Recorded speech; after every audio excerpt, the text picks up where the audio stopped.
حضرت عیسیٰ علیہ السلام کو اللہ تبارک و تعالیٰ نے زندہ آسمان پر کیوں اٹھا لیا؟ کیا تھی اس کی اصلی وجہ؟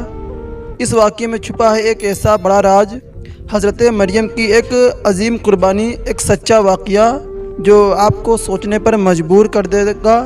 شروع کرتے ہیں اس واقعے کو۔ ایک دن حضرت مریم علیہ السلام نے اپنے بیٹے حضرت عیسیٰ علیہ السلام سے فرمایا، بیٹا آج میرا دل چاہ رہا ہے کہ میں کچھ پھل کھاؤں، کیا تم میرے لیے کچھ پھل لا سکتے ہو؟ اس وقت حضرت مریم علیہ السلام اور حضرت عیسیٰ علیہ السلام ایک ویران ریگستان میں ایک چھوٹی سی جھونپڑی میں رہ رہے تھے۔ ماں کے حکم کی تعمیل کرتے ہوئے حضرت عیسیٰ علیہ السلام پھل لانے کے لیے نکل پڑے اور حضرت مریم علیہ السلام اکیلی اس جھونپڑی میں رہ گئیں۔ اسی دوران ملک الموت حضرت عزرائیل علیہ السلام ان کے سامنے حاضر ہوئے۔ ان کا ڈراونا روپ دیکھ کر حضرت مریم علیہ السلام خوفزدہ ہو گئیں اور گھبراتے ہوئے فرمایا، آپ کون ہیں اور کس مقصد سے یہاں آئے ہیں؟ حضرت عزرائیل علیہ السلام نے فرمایا، میں عزرائیل ہوں، اللہ تعالیٰ کے حکم سے آپ کی روح قبض کرنے آیا ہوں۔ دنیا میں آپ کا وقت مقرر ہو چکا ہے، اب آپ کو آخرت کے سفر کے لیے تیار ہو جانا چاہیے۔ حضرت مریم علیہ السلام ملک الموت کی بات سن کر غمگین چہرے کے ساتھ عرض کرنے لگیں، اے ملک الموت، مجھے کچھ وقت کی مہلت دے دیجیے، میں نے اپنی جان سے بھی عزیز بیٹے کو پھل لانے کے لیے بھیجا ہے، وہ کچھ ہی دیر میں واپس آ جائے گا۔ میں اس دنیا سے رخصت ہونے سے پہلے بس ایک بار اسے دیکھنا چاہتی ہوں، اسے الوداع کہنا چاہتی ہوں اور جاتے جاتے اسے کچھ نصیحت کرنا چاہتی ہوں۔ جب وہ واپس آ جائے پھر آپ میری روح قبض کر لیجیے۔ ملک الموت نے جواب دیا، اے مریم، میں آپ کو ایک لمحے کی بھی مہلت نہیں دے سکتا۔ اللہ رب العالمین نے ہر جان کے لیے موت کا ایک مقرر وقت طے کر دیا ہے۔ ہر شخص کو اسی وقت پر اس دنیا سے جانا ہوتا ہے، نہ میں اسے آگے بڑھا سکتا ہوں اور نہ ہی ٹال سکتا ہوں۔ اللہ تعالیٰ کے حکم کے مطابق مجھے ابھی اور اسی وقت آپ کی روح قبض کرنی ہوگی۔ حضرت عزرائیل علیہ السلام کی بات سن کر حضرت مریم علیہ السلام بول اٹھیں، میں موت سے نہیں ڈرتی اور نہ ہی اللہ کے حکم کی نافرمانی کرنے والی ہوں، مگر افسوس اس بات کا ہے کہ میں آخری وقت میں اپنے بیٹے سے ایک لفظ بھی نہ کہہ سکی اور اسے ایک بار دیکھ بھی نہ سکی۔ خیر، اللہ تعالیٰ جو کچھ بھی کرتا ہے بہتر کرتا ہے، اپنے بندوں کی بھلائی کے لیے ہی اللہ جو کچھ کرتا ہے بہتر کرتا ہے۔ اس کے بعد حضرت مریم علیہ السلام نے حضرت عزرائیل علیہ السلام کو اپنی روح قبض کرنے کی اجازت دے دی۔ ملک الموت نے اللہ کے حکم سے ان کی روح قبض کر لی اور ان کی زندگی کا سفر مکمل ہو گیا۔ ان کا پاک جسم جھونپڑی میں سکون کے ساتھ پڑا رہ گیا۔ کچھ ہی دیر بعد حضرت عیسیٰ علیہ السلام جنگل سے پھل لے کر واپس لوٹے۔ جب انہوں نے اپنی والدہ کو خاموش لیٹا ہوا دیکھا تو یہ سمجھے کہ وہ آرام کر رہی ہیں، لہٰذا انہوں نے انہیں پریشان نہیں کیا، مگر جب کافی دیر تک کوئی حرکت نہ ہوئی تو انہوں نے اپنی ماں کو ہلایا، تبھی دیکھا کہ ان کی پاک روح جسم کو چھوڑ کر اس فانی دنیا سے رخصت ہو چکی ہے۔ اپنی ماں کی اچانک وفات دیکھ کر حضرت عیسیٰ علیہ السلام شدید بے چینی اور غم میں ڈوب گئے۔ وہ اپنی ماں کے دکھ میں پھوٹ پھوٹ کر رونے لگے۔ ان کی درد بھری سسکیوں سے ماحول غمگین ہو گیا، یہاں تک کہ پرندے اور جانور بھی اس غم میں بے چین ہو اٹھے۔ کچھ دیر غم میں ڈوبے رہنے کے بعد انہوں نے سوچا کہ اب اپنی والدہ کے جنازے اور دفن کا انتظام کرنا چاہیے، مگر مشکل یہ تھی کہ وہ ایسی جگہ پر تھے جہاں دور دور تک کوئی انسان موجود نہیں تھا، لہٰذا انہوں نے اپنی ماں کے دفن کے لیے کسی مدد کی تلاش میں نکلنا شروع کیا۔ کچھ دور چلنے کے بعد ان کی ملاقات کچھ لوگوں سے ہوئی جو ان کی طرف آ رہے تھے۔ حضرت عیسیٰ علیہ السلام نے انہیں اپنی والدہ کے انتقال کی خبر دی اور عرض کیا، میری والدہ کا انتقال ہو گیا ہے، کیا آپ انہیں دفنانے میں میری مدد کر سکتے ہیں؟ ان لوگوں نے جواب دیا، اے اللہ کے نبی، ہم اصل میں انسان نہیں بلکہ اللہ کے بھیجے ہوئے فرشتے ہیں، ہم جنت سے آئے ہیں تاکہ آپ کی والدہ حضرت مریم علیہ السلام کے جنازے اور دفن میں شریک ہو سکیں۔ ہم ان کے کفن، خوشبودار عطر اور دفن کا سارا ضروری سامان ساتھ لائے ہیں۔ اس کے بعد حضرت عیسیٰ علیہ السلام نے فرشتوں کی مدد سے اپنی والدہ کا جنازہ اور دفن کی تقریب پوری کی۔ اپنی ماں کے انتقال کے بعد حضرت عیسیٰ علیہ السلام بیت المقدس واپس لوٹ آئے۔ وہاں کچھ وقت گزارنے کے بعد اللہ رب العالمین کی طرف سے حضرت عیسیٰ علیہ السلام پر وحی نازل ہوئی۔ اللہ تعالیٰ نے انہیں نئی شریعت اور انجیل مقدس عطا کی اور حکم دیا، اے عیسیٰ، اب تم اس نئی شریعت اور کتاب کے مطابق لوگوں کو دین کی طرف بلاتے رہو۔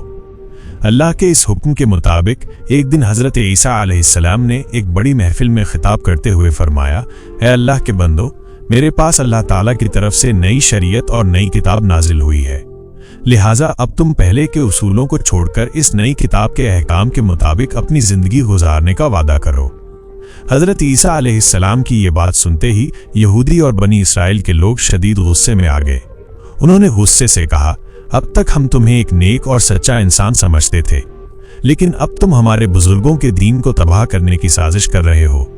تم نے خود ایک نئی شریعت گڑھ لی ہے اور اب اسے ہم پر تھوپنے کی کوشش کر رہے ہو، لیکن یاد رکھو، ہم تمہاری اس سازش کو کبھی کامیاب نہیں ہونے دیں گے۔ اگر تم نے اپنی یہ تحریک بند نہیں کی تو ہم مجبور ہو کر تمہیں قتل کر دیں گے۔ حضرت عیسیٰ علیہ السلام نے ان کے الزامات اور دھمکی کا جواب دیتے ہوئے فرمایا، تم لوگ مجھے قتل کی دھمکی دے رہے ہو، یہ میرے لیے کوئی معنی نہیں رکھتا۔ میں اللہ کا ایک نبی ہوں اور نبی ہونے کے ناطے میری ذمہ داری ہے کہ میں لوگوں کو حق کے راستے کی طرف بلاؤں۔ یہ اللہ تعالیٰ کا حکم ہے کہ میں تمہیں سچے دین کی دعوت دوں۔ میں تمہیں تہہ دل سے اس دین کو قبول کرنے کی دعوت دیتا ہوں، ورنہ یاد رکھو، اگر تم حق سے منہ موڑتے ہو تو تم پر بھی وہی عذاب نازل ہوگا جو اس سے پہلے کی گنہگار قوموں پر آ چکا ہے۔ جیسے ہی نبی کی نئی شریعت کی بات پھیلی، بنی اسرائیل میں مختلف طرح کی بحثیں اور بات چیت شروع ہو گئی۔ کچھ لوگ بغاوت پر اتر آئے تو کچھ لوگ حضرت عیسیٰ علیہ السلام کے پاس آ کر کلمہ پڑھ کر اسلام قبول کرنے لگے۔ اسی دوران حضرت عیسیٰ علیہ السلام نے اپنے نبی ہونے کے ثبوت میں کئی معجزے چمتکار پیش کیے، جن میں سے کچھ سب سے مشہور تھے: مرے ہوئے لوگوں کو اللہ کے حکم سے زندہ کر دینا، پیدائشی اندھوں کو روشنی بخشنا، کوڑھ کے مریضوں کو شفا دینا، مٹی کے پرندے بنا کر انہیں اللہ کے حکم سے زندہ کر دینا۔ ان معجزات کو دیکھ کر بے شمار لوگ ہدایت کی راہ پر آ گئے، مگر جو بدنصیب اور ضدی تھے وہ اس سب کے باوجود نبی کی بغاوت میں ہی لگے رہے۔ جب نبی کے دشمن بنی اسرائیل کے نافرمان لوگوں نے حضرت عیسیٰ علیہ السلام کو قتل کرنے کی سازش رچی تو ان کے ماننے والے مومن بنی اسرائیلی ان سے مخاطب ہوئے اور کہا، تم لوگوں نے اس سے پہلے حضرت زکریا علیہ السلام اور حضرت یحییٰ علیہ السلام کو قتل کیا اور اب حضرت عیسیٰ علیہ السلام کو بھی قتل کرنا چاہتے ہو۔ یہ تمہاری قوم کے لیے ایک خطرناک اور سنگین حرکت ہے، اس سازش سے باز آ جاؤ۔ حضرت عیسیٰ علیہ السلام بے شک اللہ کے ایک خاص نبی ہیں، انہوں نے تمہیں جو معجزے چمتکار دکھائے ہیں وہ ان کے نبی ہونے کے لیے کافی ثبوت ہیں۔ تم حق کو قبول کرو اور اس ظلم سے توبہ کر لو۔ اسی طرح ایک اور دن حضرت عیسیٰ علیہ السلام ایک بڑی سی محفل میں تشریف لائے اور فرمایا، اے اللہ کے بندو، اللہ تعالیٰ نے حضرت موسیٰ علیہ السلام کی امت کے لیے شنیچر شنیوار کا دن عبادت کے لیے مقرر کیا تھا اور مجھے حکم دیا ہے کہ میری امت کے لیے اتوار رویوار کا دن عبادت کا دن ہو۔ اس لیے اس دن تمام دنیاوی کام کاروبار اور ویاپار کو چھوڑ کر صرف اللہ رب العالمین کی عبادت کرو۔ اس دن اللہ کی کتاب کی تلاوت کرو، لوگوں کو نیکی کا حکم دو اور برائیوں سے روکنے کی کوشش کرو۔ دنیاوی کاموں میں مشغول ہو کر اس دن کو ضائع مت کرو، ورنہ اللہ تعالیٰ کی ناراضگی کا شکار ہو سکتے ہو۔ حضرت عیسیٰ علیہ السلام نے آگے فرمایا، اے بنی اسرائیل کے لوگوں، میں تمہیں ایک بہت بڑی خوشخبری دینا چاہتا ہوں۔ اللہ رب العالمین نے مجھ پر جو کتاب نازل کی ہے، میں اس کی تعلیمات کو قائم کرنے کی پوری کوشش کروں گا، مگر یاد رکھو، میرے بعد ایک اور عظیم نبی تشریف لانے والے ہیں جن کا نام حضرت محمد صلی اللہ علیہ وسلم ہوگا۔ وہ نبی اس جہان کے سب سے افضل اور آخری نبی ہوں گے۔ اگر تم میں سے کوئی ان کی زندگی میں انہیں پالے تو فوراً ان کی تعلیمات کو قبول کریں اور ان کے دین و شریعت کو اپنائے۔ ایسا کرنے والا شخص اللہ کے نزدیک سب سے زیادہ مقرب اور بزرگ ہوگا۔ ان نبی پر اللہ تعالیٰ کی طرف سے ایک مبارک اور مقدس کتاب نازل ہوگی جس کا نام القرآن ہوگا۔ جو کوئی اس کتاب کی تلاوت کرے گا اور احکامات کے مطابق عمل کرے گا، وہ اللہ کے نزدیک سب سے افضل اور بے حساب ثواب پانے والا ہوگا۔ تم سب اس نبی مکرم پر دل کی گہرائیوں سے درود و سلام بھیجتے رہو، کیونکہ وہ ایسے نبی ہیں جن پر خود اللہ تعالیٰ اور اس کے تمام فرشتے درود بھیجتے ہیں۔ حضرت عیسیٰ علیہ السلام نے آگے فرمایا، وہ مبارک نبی جن کا میں ذکر کر رہا ہوں، اللہ رب العالمین کے حبیب اور محبوب ہیں۔ اللہ تعالیٰ نے انہیں اپنا خلیل قرار دیا ہے۔ اگر اللہ تعالیٰ انہیں پیدا نہ فرماتا تو نہ یہ آسمان ہوتا، نہ یہ زمین ہوتی اور نہ ہی یہ جہان۔ تم اس سے اندازہ لگا سکتے ہو کہ ان کی شان اور مرتبہ کتنی بلند ہے۔ میں ایک نبی ہونے کے باوجود یہ آرزو رکھتا ہوں کہ کاش مجھے ان کی امت میں شامل ہونے کی نعمت حاصل ہو جاتی۔ اگر اللہ تعالیٰ میری یہ دعا قبول کر لے تو میرے لیے اس سے بڑی کوئی خوش قسمتی نہیں ہو سکتی۔ حضرت عیسیٰ علیہ السلام کی ان باتوں کو سن کر کچھ لوگوں نے کہا، یہ شخص تو حضرت موسیٰ علیہ السلام کی شریعت کو توڑ کر اپنی نئی شریعت قائم کرنے کی کوشش کر رہا ہے۔ یہ تو ایک سازش ہے جس سے یہ سیاسی طاقت اپنے ہاتھ میں لینا چاہتا ہے، اور اس کے علاوہ یہ ایک نئے اور سب سے عظیم نبی کے آنے کی بات بھی کر رہا ہے، جس سے ہماری قوم اس نئے نبی کی طرف متوجہ ہو جائے۔ ہمیں اب اس کی چالاکی اور اصلی مقصد کا اندازہ ہو چکا ہے۔ اب دیر کرنے کا کوئی فائدہ نہیں، ہمیں فوراً بادشاہ کے پاس جا کر اس کی شکایت کرنی چاہیے تاکہ اس کا کوئی ٹھوس علاج کیا جا سکے۔ اس دور میں بیت المقدس اور پورے یروشلم کی حکومت بنی اسرائیل کے کنٹرول میں تھی، اور اس وقت کا بادشاہ حضرت عیسیٰ علیہ السلام اور ان کے ماننے والوں کا سخت دشمن تھا۔ جب بنی اسرائیل کے اندر یہ بڑا اختلاف پیدا ہوا تو بادشاہ نے حضرت عیسیٰ علیہ السلام اور ان کے ماننے والوں کو ہمیشہ کے لیے مٹا دینے کا منصوبہ بنا لیا۔ بادشاہ نے ایک خفیہ میٹنگ بلائی اور اپنے درباریوں سے کہا، ہمارے بزرگوں کے دین کو مٹانے کی سازش کرنے والا یہ شخص اور اس کے ماننے والے ہمارے لیے بڑا خطرہ ہے، ہمیں انہیں اس دنیا سے ہمیشہ کے لیے ختم کر دینا چاہیے۔ یہ نبی اور رسولوں کے دشمن ہیں، یہ اللہ کے دشمن ہیں۔ اس کام میں جو بھی مدد چاہیے ہوگی وہ میں کروں گا، کیونکہ میں جانتا ہوں کہ ان کا صفایا کرنا بہت بڑا ثواب کا کام ہوگا۔ بادشاہ کی ان باتوں سے صاف ظاہر تھا کہ وہ کسی بھی قیمت پر حضرت عیسیٰ علیہ السلام اور ان کے ماننے والوں کو قتل کرنا چاہتا تھا۔ بادشاہ کی حمایت کے بعد تمام بنی اسرائیل ایک جٹ ہو گئے اور فیصلہ کیا کہ حضرت عیسیٰ علیہ السلام اور ان کے تمام ماننے والوں کو دنیا سے مٹا دیا جائے۔ اسی سازش کے تحت انہوں نے نبی اکرم کو قتل کرنے کا منصوبہ بنا لیا۔ اگلے ہی دن سے وہ حضرت عیسیٰ علیہ السلام کے پیچھے لگ گئے، ہر وقت ان کا پیچھا کرنے لگے اور طرح طرح کی چالیں سوچنے لگے، مگر حضرت عیسیٰ علیہ السلام کے سچے ماننے والے اس خطرے کو محسوس کر چکے تھے، اس لیے انہوں نے اپنے نبی کی حفاظت کے لیے خود کو پہرے پر لگا دیا۔ جب بنی اسرائیل نے دیکھا کہ نبی کے جانثار ہر وقت ان کے ساتھ رہتے ہیں تو انہوں نے ایک نئی چال چلی۔ انہوں نے سوچا کیونکہ نبی کے ساتھی بنا ہتھیار کے ہوتے ہیں، اس لیے پہلے ان پر حملہ کر کے انہیں قتل کر دیا جائے، پھر حضرت عیسیٰ علیہ السلام کو بھی شہید کر دیا جائے گا۔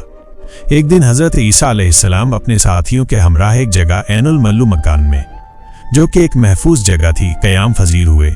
وہ مقام پرسکون تھا، مگر باہر خطرہ بہت بڑھ چکا تھا۔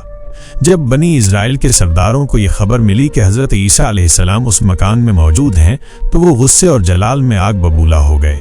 انہوں نے اپنے سپاہیوں کے ساتھ مل کر حضرت عیسیٰ کو گرفتار کرنے کا منصوبہ بنایا اور اسی وقت اس مکان کو چاروں طرف سے گھیر لیا۔ سپاہیوں نے زور زور سے دروازہ کھٹکھٹایا، شور مچایا اور آخرکار ان میں سے ایک سپاہی قتل کی نیت سے اندر داخل ہوا، مگر ٹھیک اسی لمحے اللہ تعالیٰ نے اپنا ایک فرشتہ بھیجا۔